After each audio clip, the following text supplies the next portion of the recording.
хэлдэг гэсэн. Хажиг нараа гэж байна. Овийн шийдэг юна, овийн догоо юм бич олсорна гэж. За тэнгууд овийн шийдэг болоход овийн догоо болох алавгаа гэж аранлаг аягч штэ. Хажиг л алавтай гингүүд. Даач хожин овийн догоо ямбартал овийн шийдэг юм бич чавак гэж. За дагмаад гингүүд даач хожин овийн шийдэг юм бич. Дагмаад гингүүд овийн цан шин бич гэж. За дагмаадын бичээг бол энэ дээр бол дагмаад гэсэн үг штэ. Овийн шийдэг гэдэг бол овийн цан шиг хэлж байгаа маа. Цан шиг бол овийн шийдэг, овийн цан шиг хоёр адилхан ба шүү. Овийн шийдэг гэдэг хүн бум гаваа гэдэг нь хүн. Овийн цан шиг бол бум гаваа тавина. Цан шийдэг хоёр адилхан. За заавар дадна гэж байна.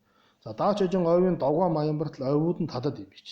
За овийн догоо биш ээ, ойтой тусдаа гэж юм те. Овийн догоо байхын тулд ойтой нэг болох хэрэгтэй гэсэн. За дараагийнх нь хажиг.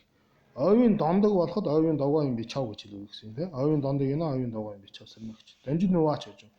Овийн догоо юм бол овийн дондог юм би чир чавак гэж хэлж байгаа.